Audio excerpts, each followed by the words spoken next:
Assalamualaikum warahmatullahi wabarakatuh. Halo Sobat Ranggon, selamat datang di Ranggon Story, tempat di mana kisah misteri, legenda, dan cerita-cerita penuh teka-teki hadir menemani harimu. Siapkan dirimu untuk menyelami cerita yang seru, mendebarkan, dan tak terlupakan. Jangan lupa pasang earphone, nyalakan lampu remang, dan nikmati kisahnya. Selamat mendengarkan. Nama saya Adi, dan ini adalah cerita pengalaman yang sampai sekarang masih bikin saya merinding kalau mengingatnya. Kejadiannya sekitar 2 tahun lalu, waktu saya baru pindah ke sebuah rumah kontrakan kecil di pinggiran kota. Saya tinggal sendirian di sana karena baru dapat pekerjaan di kota itu dan belum punya cukup uang buat beli rumah sendiri.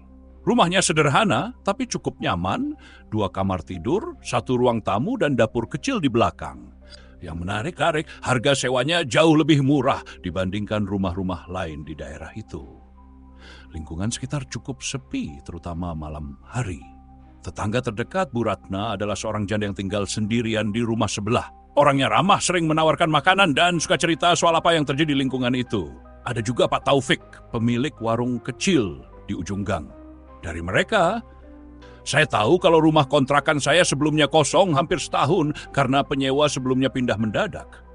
Waktu itu saya nggak terlalu mikir, toh saya cuma cari tempat tinggal, bukan dengar cerita horor. Hari-hari pertama tinggal di sana biasa saja. Saya sibuk kerja dan hanya pulang untuk istirahat. Tapi sejak minggu kedua, hal aneh mulai terjadi. Setiap malam, tepat sekitar pukul 2 pagi, saya mendengar suara ketukan pelan di pintu kamar tidur. Awalnya, saya mengira itu cuma angin atau mungkin tikus. Saya sempat keluar kamar buat memeriksa, tapi nggak ada apa-apa. Semua pintu dan jendela terkunci, jadi nggak mungkin ada orang masuk. Malam berikutnya, suara itu datang lagi. Kali ini lebih jelas, seperti ada seseorang yang mengetuk pintu dengan jari. Saya merasa merinding, tapi mencoba mengabaikannya. Saya berusaha tidur dengan menyalakan lampu kamar, tapi tetap saja suara itu terus terdengar setiap malam. Suatu malam, saya memberanikan diri untuk membuka pintu saat suara itu terdengar. Dengan pelan, saya melangkah ke pintu kamar dan membuka kuncinya. Hati saya berdebar-debar. Saat pintu terbuka, tidak ada apa di luar. Tapi di lantai dekat pintu, saya melihat sesuatu yang membuat bulu kuduk saya berdiri. Bekas tangan seperti seseorang yang mencoba mencakar pintu. Keesokan paginya, saya menemui Bu Ratna untuk menceritakan apa yang terjadi. Dia terlihat sedikit ragu, tapi akhirnya bercerita bahwa beberapa tahun lalu ada seorang pria yang tinggal di rumah itu. Dia meninggal di kamar tidur yang sekarang saya tempati. Kata Bu Ratna, pria itu mengalami depresi berat setelah kehilangan keluarganya. Sejak saat itu, rumah itu sering kosong karena banyak penyewa yang merasa tidak nyaman. Saya tidak langsung pindah. Saya mencoba bertahan, berpikir mungkin semua ini hanya sugesti. Tapi, puncaknya terjadi seminggu kemudian. Malam itu, suara ketukan tidak hanya terdengar, tetapi saya mendengar suara pelan seperti seseorang memanggil nama saya. Adi, Adi. Tanpa pikir panjang, saya mengemas barang-barang saya dan pindah ke tempat lain. Sampai sekarang, saya masih tidak bisa menjelaskan apa yang sebenarnya terjadi di rumah itu. Tapi satu hal yang pasti, saya tidak akan pernah melupakan suara di balik pintu itu. Kalau ada satu hal yang selalu saya ingat dari masa-masa awal menikah, itu adalah rumah pertama saya dan Dinda, istri saya. Rumah itu kecil, sederhana, tapi cukup untuk memulai hidup baru. Kami menemukannya melalui seorang kenalan, dan karena harganya cukup masuk akal, kami langsung setuju menyewanya. Lokasinya di pinggir kota, di sebuah komplek perumahan lama yang sepi. Rumahnya sendiri cukup nyaman. 2 kamar tidur, ruang tamu yang lumayan lega, dan halaman kecil di depan. Meski ada beberapa sudut yang terlihat tua, seperti dinding yang sedikit retak atau pintu belakang yang berderit, semuanya masih layak huni. Dinda suka menambahkan sentuhan kecil, seperti mengganti gorden dan menaruh pot tanaman di sudut-sudut ruang tamu. Tetangga kami hanya beberapa orang, kebanyakan keluarga muda atau pensiunan.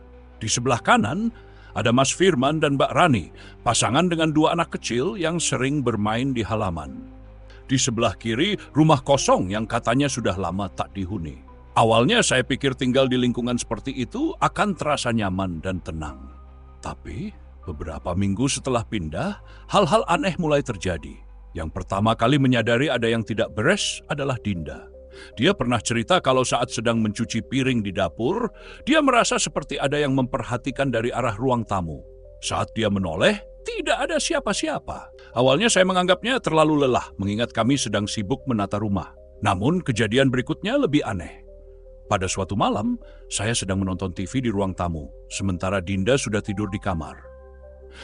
Dari sudut mata, saya seperti melihat seseorang berjalan melewati ruang tamu menuju dapur.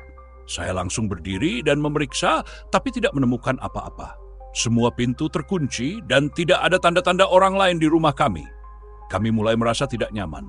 Ada saat-saat ketika kami berdua duduk di ruang tamu dan tiba-tiba TV mati sendiri. Lampu di kamar juga berkedip beberapa kali, meski listrik rumah tidak bermasalah.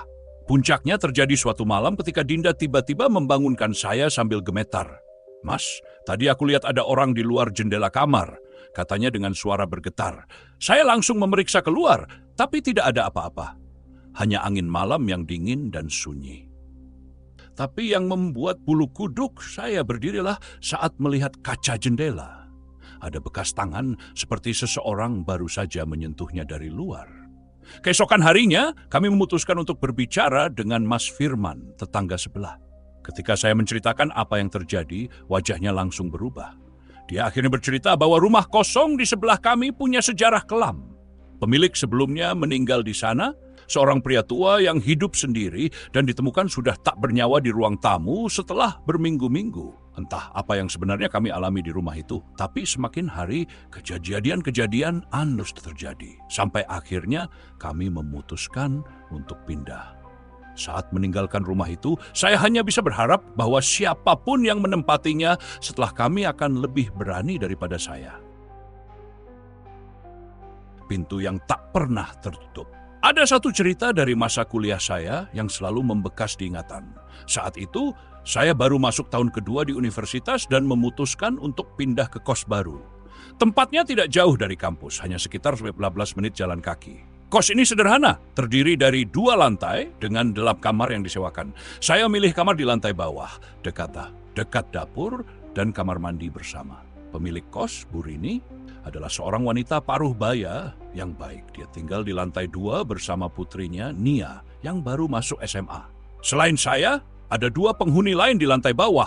Aldi, teman sekelas saya yang sering begadang, dan Bayu, mahasiswa tingkat akhir yang lebih sering di luar kos dibandingkan di kamarnya. Dari luar, kos ini terlihat biasa saja. Bangunannya sudah agak tua, dengan cat tembok yang mulai memudar.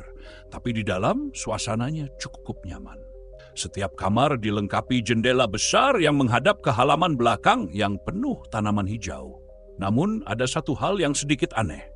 Kamar di ujung lorong, tepat di sebelah kamar saya, selalu tertutup rapat dan tidak pernah ditempati. Saya pernah bertanya ke Bu Rini tentang kamar itu, dan dia hanya menjawab singkat, "Belum ada yang cocok untuk kamar itu, Mas." Jawaban yang waktu itu tidak saya pikirkan lebih jauh. Minggu-minggu pertama di kos berjalan biasa saja. Aktivitas saya lebih banyak di kampus atau mengerjakan tugas di kamar. Tapi suatu malam, sesuatu terjadi. Waktu itu sudah lewat tengah malam. Saya sedang belajar di meja dekat jendela ketika tiba-tiba saya mendengar suara pintu berderit. Saya pikir itu Aldi yang baru pulang. Tapi saat saya keluar untuk mengecek, lorong kosong. Semua kamar tertutup, termasuk kamar Aldi dan Bayu. Saya kembali ke kamar, mencoba mengabaikan perasaan aneh. Tapi suara itu terdengar lagi. Kali ini lebih jelas. Pintu berderit, seperti sedang dibuka perlahan. Saya keluar lagi, dan kali ini suara itu berasal dari kamar kosong di ujung lorong. Dengan langkah pelan, saya mendekati kamar itu. Pintu kayunya terlihat sedikit terbuka. Saya mencoba mengintip, tapi yang saya lihat hanya kegelapan. Saya memberanikan diri untuk memanggil, "Halo!" Ada orang, tapi tidak ada jawaban. Esok paginya, saya bertanya pada Aldi dan Bayu, apakah mereka mendengar sesuatu malam itu. Tapi keduanya bilang mereka tidur sepanjang malam. Sejak kejadian itu, saya sering mendengar suara-suara aneh dari kamar kosong itu. Terkadang suara langkah kaki, terkadang suara seperti orang mengetuk pelan dinding. Suatu malam, saya bahkan melihat pintu kamar itu terbuka sedikit lebih lebar, meski saya yakin sebelumnya tertutup rapat. Rasa penasaran saya semakin besar, hingga akhirnya saya bertanya langsung ke Nia, putri Bu Rini. Awalnya, dia tampak ragu, tapi akhirnya dia bercerita bahwa kamar itu dulunya ditempati oleh seorang mahasiswa yang meninggal di dalam kamar. Katanya, pria itu sakit parah dan baru ditemukan beberapa hari setelah meninggal. Setelah kejadian itu, kamar itu tidak pernah benar-benar dihuni lagi. Mendengar cerita itu membuat saya semakin tidak nyaman tinggal di kos. Saya bertahan beberapa bulan lagi, tapi setiap malam terasa seperti ujian keberanian. Hingga akhirnya ketika liburan semester tiba, saya memutuskan untuk pindah. Sekarang, setiap kali saya melewati daerah itu, saya selalu mencoba melihat ke arah kos lama saya. Pintu kamar itu masih tertutup rapat, seperti menyimpan cerita yang tidak pernah ingin diungkapkan. Bayang di taman belakang. Taman belakang rumah nenek saya selalu menjadi tempat favorit ketika saya kecil.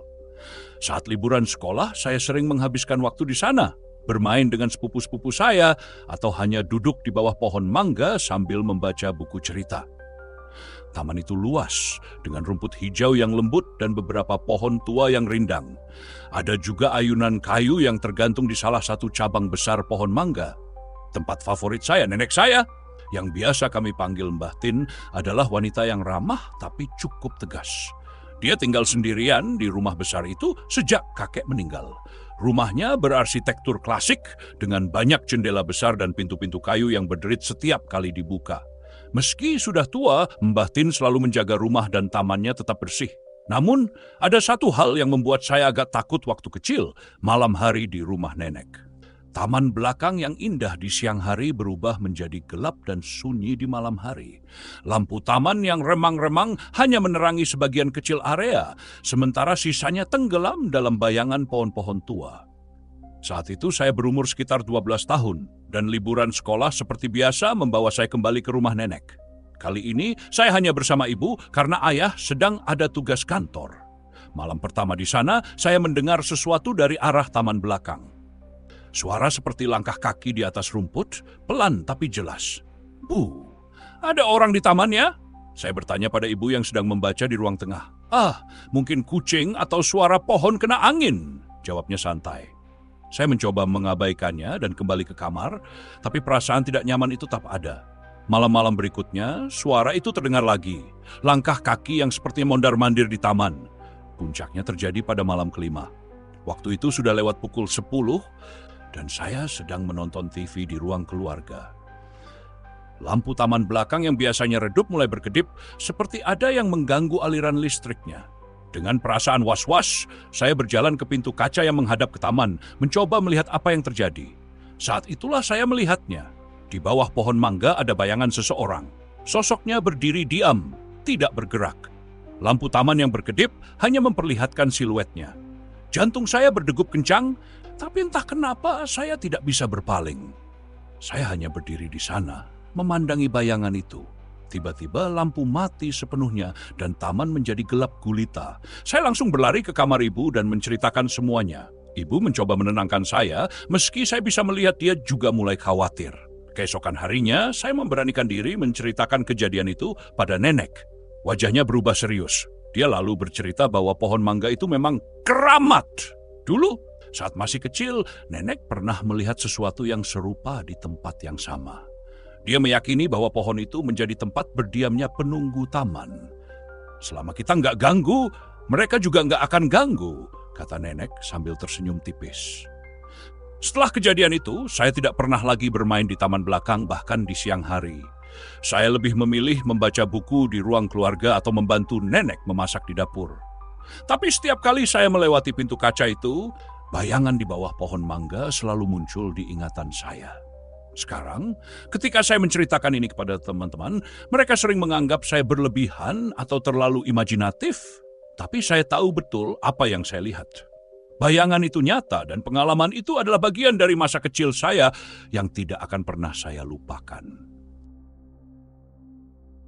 Saya bukan orang yang gampang takut dengan cerita-cerita seram. Selama ini saya selalu percaya bahwa hal-hal seperti itu hanya terjadi di film atau novel. Tapi ada satu pengalaman selama kuliah yang membuat saya berpikir ulang. Waktu itu, saya baru pindah ke sebuah kos di daerah Yogyakarta.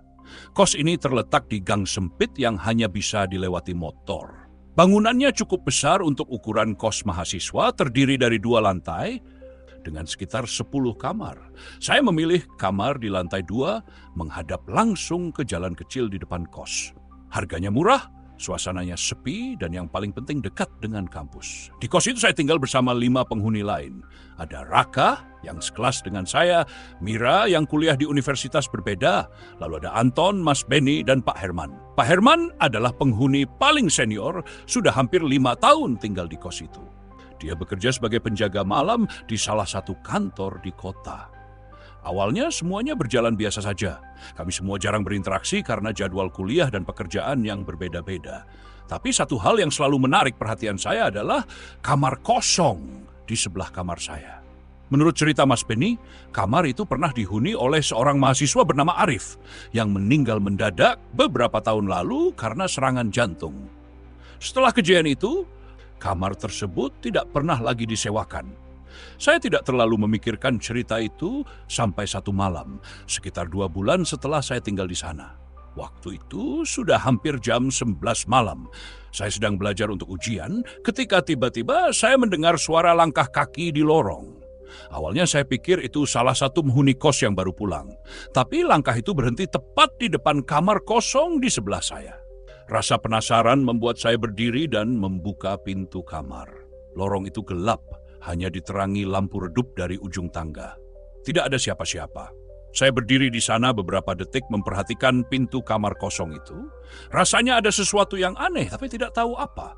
Akhirnya saya kembali ke kamar, mencoba melupakan kejadian itu. Malam-malam berikutnya, suara langkah kaki itu muncul lagi. Kadang terdengar di lorong, kadang seperti berasal dari dalam kamar kosong. Pernah suatu malam, saya mendengar suara pintu terbuka perlahan, diikuti oleh suara seperti seseorang menyeret barang berat di lantai. Saya akhirnya memberanikan diri bertanya pada Pak Herman, penghuni kos paling lama. Wajahnya langsung berubah serius. "Oh, itu? Kamu nggak perlu takut. Kalau nggak ganggu, dia juga nggak ganggu," katanya singkat. Ucapan itu bukannya membuat saya tenang, malah semakin membuat saya was-was. Siapa yang dia maksud dengan dia? Puncaknya terjadi pada malam Minggu. Saat itu sekitar jam 1 dini hari, saya sedang bermain game di laptop ketika lampu kamar tiba-tiba berkedip beberapa kali sebelum mati total. Dari luar, saya mendengar suara langkah kaki. Kali ini jelas menuju kamar saya. Rasanya seperti ada orang berdiri tepat di depan pintu kamar saya. Saya tidak berani membuka pintu. Tangan saya gemetar, tapi akhirnya saya memberanikan diri bertanya, "Siapa di luar?" Tidak ada jawaban, hanya keheningan. Keesokan paginya saya bertanya ke penghuni lain, tapi tidak ada yang mengaku keluar malam itu. Pak Herman hanya tersenyum kecil ketika saya menceritakan kejadian itu lalu berkata, "Sudah, nggak usah dipikirkan, biasanya memang begitu." Setelah beberapa bulan, saya memutuskan untuk pindah dari kos itu. Tidak ada kejadian yang benar-benar mencelakakan saya, tapi malam-malam penuh ketegangan itu sudah cukup membuat saya merasa tidak nyaman. Sebagai seorang jurnalis lepas, saya sering bekerja hingga larut malam. Waktu itu saya tinggal sendirian di sebuah apartemen kecil di pinggiran kota Bandung. Apartemen saya berada di lantai 5, dengan pemandangan langsung ke deretan gedung-gedung tinggi yang tampak suram di malam hari. Lingkungan apartemen ini sebenarnya nyaman, tapi terkesan sepi. Kebanyakan penghuni adalah pekerja kantoran yang jarang di rumah, atau mahasiswa yang sibuk dengan tugas. Saya sendiri lebih sering mengurung diri di dalam apartemen, tenggelam dengan tulisan-tulisan yang harus saya selesaikan. Apartemen saya terdiri dari ruang kecil yang berfungsi sebagai ruang tamu, sekaligus ruang kerja, dapur mungil, dan satu kamar tidur. Dindingnya tipis, jadi saya bisa mendengar suara dari unit sebelah. Biasanya suara TV atau pintu yang dibuka dan ditutup. Malam itu seperti biasa, saya sedang duduk depan laptop, mencoba menyelesaikan sebuah artikel. Waktu menunjukkan pukul 2 pagi, suasana sangat hening. Bahkan suara kendaraan dari luar nyaris tak terdengar. Tiba-tiba ada suara ketukan di pintu depan. Tok, tok, tok, tok. Saya terdiam sejenak lalu melirik jam di laptop. Siapa yang bertamu tengah malam begini? Pikir saya. Dengan langkah pelan saya menuju pintu dan mengintip melalui lubang intip. Tidak ada siapa-siapa. Awalnya saya mengira itu hanya ulah iseng tetangga atau mungkin saya salah dengar. Tapi beberapa menit kemudian suara itu terdengar lagi. Kali ini lebih keras dan lebih teratok, tok, tok. Rasa takut mulai menjalar. Saya mencoba meyakinkan diri, mungkin itu angin atau sesuatu yang tidak penting. Tapi untuk memastikan, saya mengintip lagi melalui lubang intip. Tetap kosong. Saya kembali ke meja kerja mencoba mengabaikannya. Namun suara itu kembali, kali ini seperti berasal dari dalam apartemen, seperti ketukan di dinding atau mungkin lemari. Saya terdiam, telinga saya fokus menangkap sumber suara. Rasa dingin tiba-tiba menyergap. Saya berusaha tetap tenang, tapi ketukan itu terus berulang, semakin dekat dan intens. Keesokan harinya saya bertanya pada satpam apartemen tentang kejadian itu. Dia hanya tersenyum tipis dan berkata, "Oh, mungkin penghuni lama yang mau menyapa." Saya terkejut. "Penghuni lama?" tanya saya. "Iya, sebelum ibu pindah ke sini, unit itu sudah lama kosong. Sebelumnya ada penghuni yang katanya, ya, meninggal di situ," jawabnya pelan, seperti mencoba memilih kata-kata. "Sejak tidak pernah lagi merasa nyaman di apartemen itu. Ketukan-ketukan itu terus terjadi, walau tidak setiap malam. Setelah beberapa bulan, saya akhirnya memutuskan untuk pindah ke tempat lain. Sampai sekarang, saya masih sering berpikir tentang kejadian itu. Apa yang sebenarnya terjadi di apartemen itu? Saya tidak pernah tahu. Tapi satu hal yang pasti, suara ketukan di tengah malam itu bukan sekadar imajinasi saya. Itu benar-benar terjadi. Dan saya masih merasa dinginnya setiap kali mengingatnya." Langkah misterius di rumah sakit tua. Saya tidak pernah menyangka pekerjaan sebagai perawat akan membawa saya ke pengalaman yang begitu aneh. Waktu itu, saya masih menjadi perawat baru di salah satu rumah sakit tua di Surabaya. Rumah sakit ini sudah berdiri sejak zaman Belanda dan dikenal sebagai salah satu tempat pelayanan kesehatan terbaik meskipun bangunannya terasa usang. Ruangan tempat saya bekerja adalah bangsal rawat inap lantai 3, khusus pasien penyakit dalam.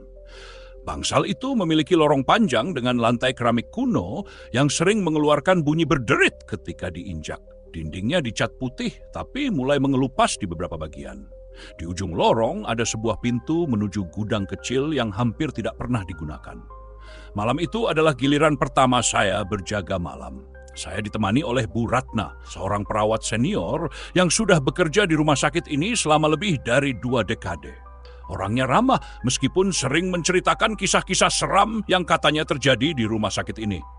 "Kalau kamu dengar langkah kaki tengah malam, jangan kaget, kadang ada yang jalan-jalan di lorong ini," katanya sambil tertawa kecil. Saya hanya tersenyum tipis, mengira dia sedang bercanda. Malam itu berjalan cukup tenang. Pasien sudah tertidur, dan saya sedang mencatat laporan di meja perawat. Lorong itu gelap, hanya diterangi beberapa lampu redup. Bu Ratna sedang memeriksa pasien di ujung lain bangsal. Tiba-tiba saya mendengar suara langkah kaki. Tok, tok, tok. Suara itu terdengar jelas, seperti seseorang berjalan perlahan di lorong. Awalnya saya pikir itu Bu Ratna. Tapi ketika saya melihat ke arah suara, lorong itu kosong. Hanya ada bayangan lampu yang memanjang di lantai. Saya mencoba mengabaikan suara itu dan melanjutkan pekerjaan. Beberapa menit kemudian, suara langkah itu terdengar lagi. Kali ini lebih dekat. Jantung saya berdegup kencang. Saya berdiri dan melihat ke lorong, tapi tetap tidak ada siapa-siapa. Saya mencoba memanggil Bu Ratna, tapi tidak ada jawaban. Saat itulah saya melihat pintu gudang di ujung lorong bergerak perlahan, seperti ada yang mendorongnya dari dalam. Saya merasa merinding. Dengan langkah pelan, saya mendekati pintu itu. Ketika saya hampir sampai, Bu Ratna muncul dari balik pintu salah satu kamar pasien. "Kamu ngapain di situ?" tanyanya. Saya langsung menceritakan apa yang saya dengar dan lihat. Wajah Bu Ratna langsung berubah serius. Dia mengajak saya kembali ke meja perawat dan berkata, "Gudang itu sebaiknya memang nggak usah didekati malam-malam. Sudah sering ada yang cerita soal suara-suara dari sana." Malam itu saya tidak bisa berhenti memikirkan kejadian itu. Bahkan setelah beberapa minggu, suara langkah kaki itu masih sering terdengar ketika saya berjaga malam. Semua orang pasti pernah mengalami saat-saat di mana rumah atau tempat tinggal terasa tidak bersahabat. Tapi alami di kamar kos ini, di sebuah kota kecil di Jawa Tengah, adalah sesuatu yang tidak pernah saya bayangkan sebelumnya. Nama saya Yuni. Saya waktu itu adalah mahasiswa semester 5 yang baru saja pindah kamar kos baru karena kos lama terlalu ramai. Saya suka tempat yang tenang untuk belajar, jadi kamar di ujung lorong ini kelihatan sempurna. Kamarnya tidak besar, tapi cukup nyaman. Ada kasur, meja belajar, lemari, dan jendela kecil yang menghadap kebun belakang yang agak liar dengan pohon-pohon rimbun. Pemilik kos, Bu Lina, adalah wanita parubaya yang ramah. Dia suka bercerita tentang masa mudanya dan sering mengingatkan saya untuk selalu menutup pintu kamar dengan rapat. "Angin di sini suka nakal," katanya suatu hari sambil tersenyum. Saya hanya mengangguk, mengira itu sekadar peringatan biasa. Hari-hari pertama di kos berjalan lancar. Saya sibuk dengan tugas kuliah dan jarang berada di kamar. Tapi suatu malam, ketika saya sedang belajar untuk ujian, saya merasa ada yang aneh. Jendela kecil di belakang saya bergetar pelan, meskipun malam itu tidak ada angin. Saya menoleh, tapi tidak melihat apa-apa. Mungkin cuma efek angin dari luar, pikir saya. Tapi ketika saya kembali menghadap meja belajar, saya merasa seperti ada yang memperhatikan saya. Seolah-olah ada seseorang berdiri di belakang saya. Saya mencoba mengabaikannya, tapi perasaan itu semakin kuat. Akhirnya saya memberanikan diri untuk menoleh. Kosong, tidak ada siapa-siapa. Malam berikutnya saya mulai mendengar suara-suara aneh, seperti langkah kaki kecil di lantai keramik. Tapi ketika saya melihat keluar kamar, lorong itu kosong. Suara itu tidak berhenti sampai saya menyalakan semua lampu di kamar. Yang paling menakutkan terjadi malam ketiga. Saya sedang berbaring di kasur, mencoba tidur setelah hari yang melelahkan. Jendela kamar tertutup rapat, pintu terkunci. Tapi entah kenapa, saya merasa di kamar menjadi dingin sekali. Ketika saya membuka mata, saya melihat bayangan hitam di pojok kamar dekat lemari. Bayangan itu tinggi dan diam saja. Saya tidak berani bergerak. Saya hanya bisa menatap ke arah itu sambil berusaha memastikan apakah itu bayangan baju yang tergantung di lemari. Tapi semakin saya memperhatikan, semakin jelas bahwa bayangan itu bukan baju. Itu seperti seseorang yang sedang berdiri. Saya tidak tahu bagaimana saya berhasil melewati malam itu. Keesokan paginya saya langsung menemui Bu Lina dan menceritakan apa yang saya alami. Wajahnya tampak cemas, tapi dia hanya berkata, "Kamar itu memang jarang dipakai. Kalau mau pindah ke kamar lain, saya carikan lebih dekat dengan lorong depan." Tanpa berpikir dua kali, saya setuju. Saya pindah ke kamar lain dan sejak itu tidak pernah mengalami hal yang aneh lagi. Tapi pengalaman di kamar kos itu tetap membekas di pikiran saya. Sampai sekarang, setiap kali saya menceritakannya, saya masih bisa merasakan dinginnya malam itu dan tatapan bayangan di pojok kamar. Terima kasih sudah mendengarkan sampai akhir. Semoga cerita ini bisa mengisi waktu dan menjadi teman beristirahat di saat Anda lelah. Jangan lupa tinggalkan jejak di kolom komentar dan akhirus salam. Wassalamualaikum warahmatullahi wabarakatuh. Sampai jumpa di cerita selanjutnya.